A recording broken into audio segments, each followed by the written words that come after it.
koro dibedo chandruok kanyo matin. Tingino hinga mane ko walosi kaka oganda mapacho ka dongere wacho ga ni elephant in the room liech mabende nitiere mbele waka en kalure koda gope mabende piny Kenya nitiere godo gope mabende thungowa nikech naneno ni chal ka gima kwana tamalo 50 mago mag omende wacho ni revenue mwachoko dhine gope nyakwaram gajuang nikech kin siling 10 wacho ni kawan nitiere gi siling 10 kaka jo Kenya wacho ni siling 6 dhine chulo gope nyisa dwa dong gi siling 4 kuom ranyisi na nitiere nonro mabende jaga budget apis jaga budget nogolo mano mar Margaret Nyakango nogolo wacho ni e kind thuolo mar dweche 9 mokwongo mano mar rikomeda mar higa mar 2024-2025 piny Kenya nomedo gowi mwaholo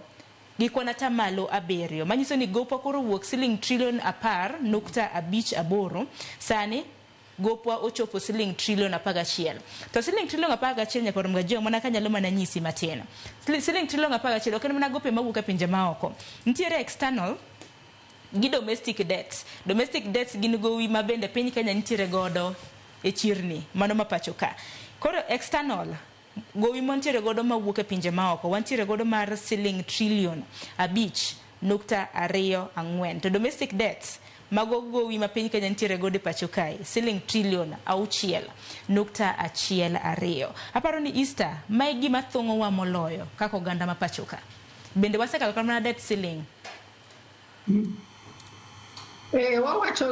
public finance gowi tok rach gowi ber nikech konyo mondo itim gik moko nikech kata imbe ki in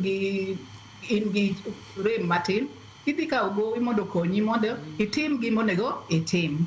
koro kawo gowi tok rach gima rach ni kosi kawo gowi gima timre ineno ni do kawo gowi mondo tim go gimoro tok tim go gimoro kaka nowache koro ineno ka rem nitiere nikech koro kokitimo gowi no gima nonego tim ok okony mondo tim gik mang'eny ma dende ochulo gowi no gima timre ni public debt mar rais ni ka dende onge gik mawacho ni nitiere gimiwacho ni corruption pile nitiere gimoro ma pesa ma olal pesa ma nonego tim gimoro olal to pod nyaka ichule koro gima chal kamago mago bende mamiyo kawo gowi neno marach to corruption ema miyo kendo miyo gik moko timre marach nikech ka gino deno tiek return on that investment bende dene waneno kendo gimoro moingo kata corruption moko wawach gani en gimiluongo ni illicit financial flows en pesa ma odonjo to onego bed ni tiyo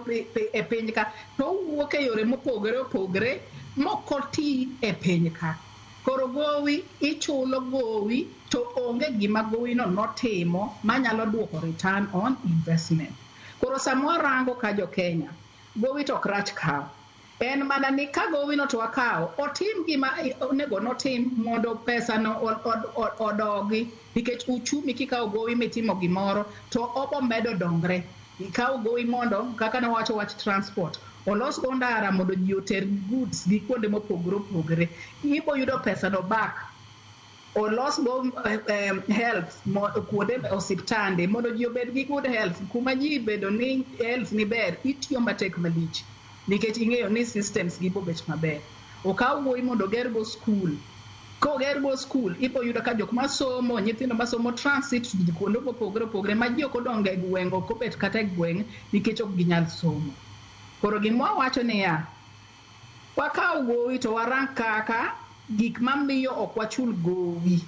mwadil go corruption gi illicit financial flows mane mabokonyo wachulo gowi to pesa malal through these two ways ema miyo kata wan gi trillion to kata ki raise trillion no to kinene nikech olal be mibadhi mang'eny mopogore opogore erokamano ahinya nikech gowi kikawo to gowi bende